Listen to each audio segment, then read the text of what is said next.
So we're going to do a little tutorial on some watercolor techniques. These are all the tools that I'm going to use today. I've got my watercolor techniques handout. I have two different brushes. This brush is a round brush that comes with the palette. I also have a wider flat brush as well, a little sponge. You could also use just paper towels for this piece, a little water bowl, some tissue. I also have a little cup of salt and of course my watercolor paint set. Zooming in a little bit on our technique page, we have three different washes we're going to talk about: a flat wash, a graded wash or fade, and a variegated wash. We also are going to look at some wet on wet technique, lifting off as well. Over here is a little bit more advanced techniques. We have an oil pastel resist, the salt technique, glazing or layering, dry brush, and so when you open up your watercolor paint set, it usually will come with a brush, and this is usually a size 7 or a size 8 round brush, which is a pretty good universal brush. You can get some finer details. You can also do larger washes with these, so this is always a good option to use.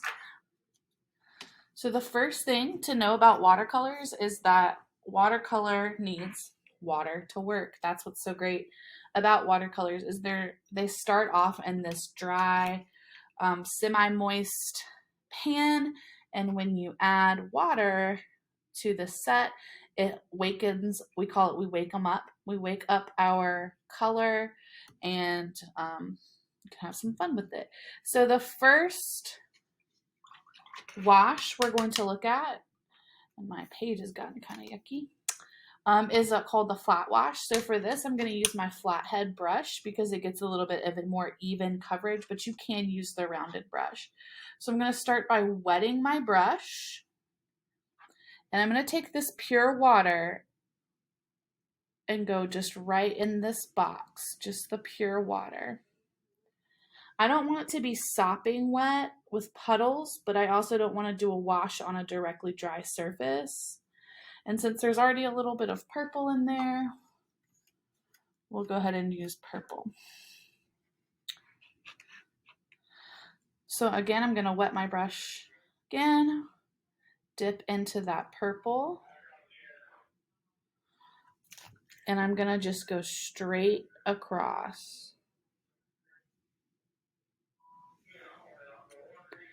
The goal is to get a consistent, flat, even distribution of pigment and color with very little striping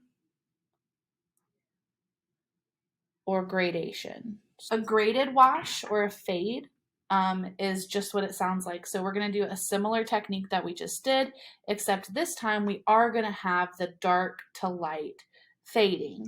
Again, we're going to rinse our brush out because every time we want a new color, we need to rinse our brush. I'm going to lay down just a little bit of water, not sopping wet,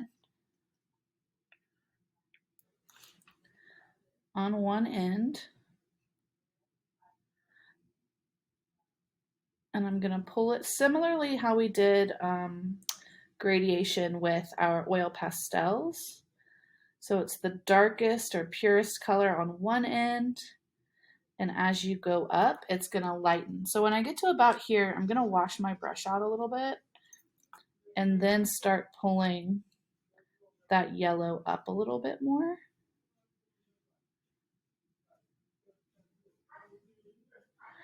Then I'm going to add some more water and again pull this up a little bit more as well. So each section of your gradation or the fade, you are adding water, not more paint. If you run into a situation where you have a little bead of water down at the base, you can take a dry brush or dry-ish brush and soak up that bead just by touching your brush to it. So moving down to lifting off. So lifting off is just what it sounds like. This is the way that we get really nice clouds. So you're going to start with just some color. This is not important if it's super even. We don't want a true flat wash like we have up here. If there's a little variation, that's okay. You do want this technique to be a little bit wet, a little bit wetter than all of the washes we've had before. So then you're going to take your tissue, and I think Kleenex works better than the paper towels we have here because it's a lot more absorbent. So you're just going to kind of crinkle it up to a little point, and then you can kind of tap into this background here and lift off some of the color, and it's going to create a lighter area than what you had before. Our next technique is wet on wet, and that's just what it sounds like. So you're going to start off with a pretty wet paper. Wet is one of my favorite techniques. We use this a lot, especially in 4th grade when we do our constellation watercolor pieces or our solar system watercolor pieces. This is how we make our galaxies. So what's happening when I tap in that pigment into the water is what's called a bloom. So each pigment is blooming out into the water surrounding it. This is great technique for flowers, galaxies. So many fun, cool things happen with this technique. One thing to say about this technique is it's not very stable. So if you want a specific color in a specific place, this wet on wet technique is not going to be the one for you. Because as you can see, the color is going to move and change as it mixes with the water. You can layer in other colors as well.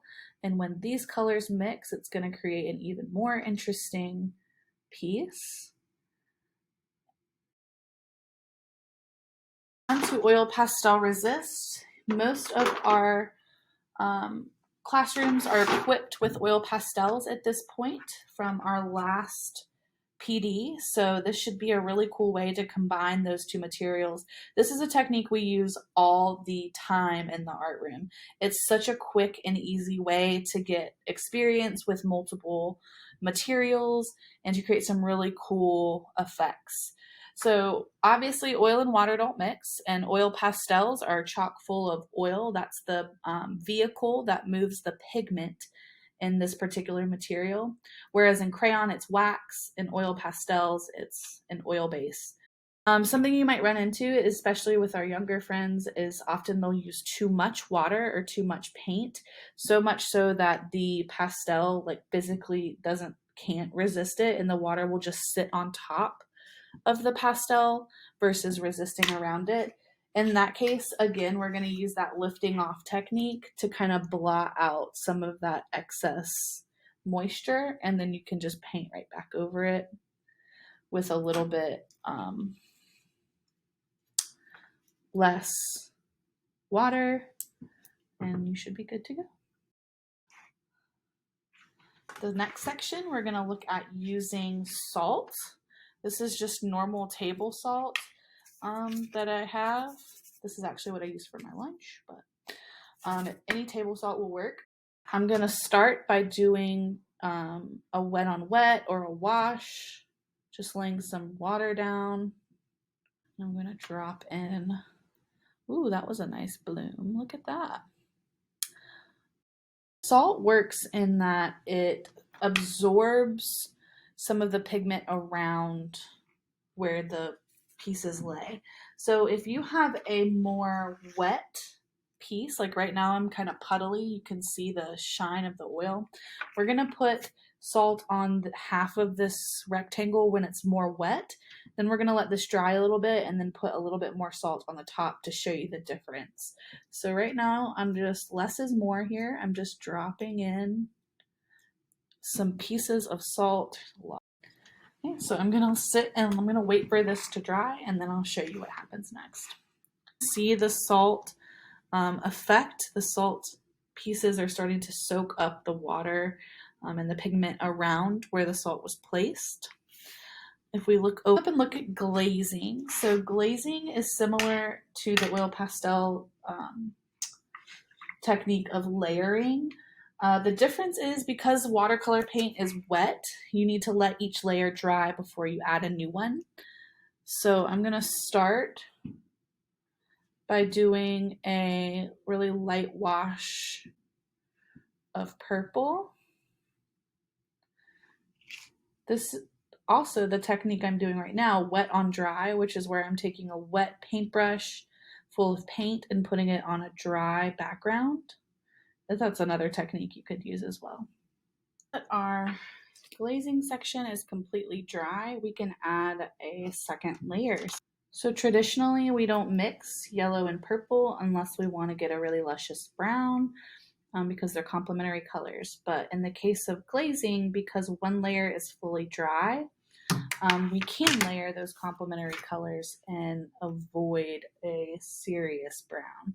So I'm just going to layer my second color right on top. And you can see it does change the yellow a little bit, but it doesn't mix together and make a brown. For example, you let the second layer dry fully, and then you can add on as many layers as you want. So when we look at the dry brush section, it's really important that you've kind of gotten all the excess moisture out of your paintbrush.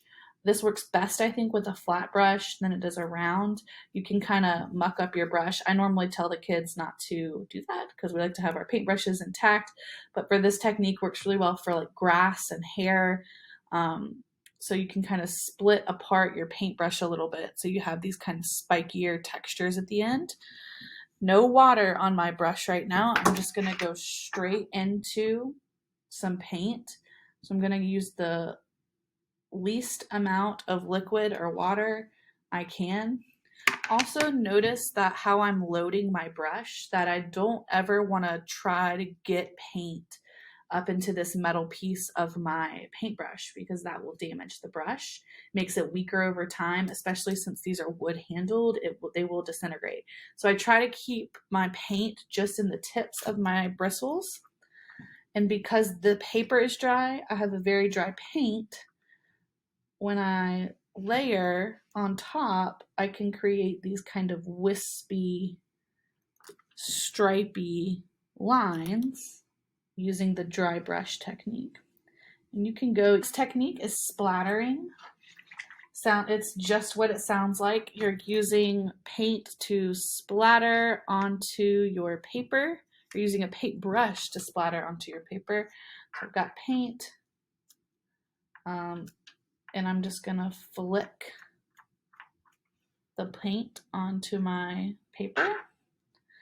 If you have an area where you definitely don't want splatters, you could lay down paper to keep the rest of it from getting splattered, because you can see it is a little bit messy and difficult to control. So I'm splattering right now on dry paper, so my splatters are kind of staying where I'm putting them. But you could splatter onto a wet background, and in doing that, your splatters are going to kind of bleed and move around a little bit more. I really like the combo of the dry brush and the splatter. That looks nice. So far, this is what we have. Our 10 watercolor techniques.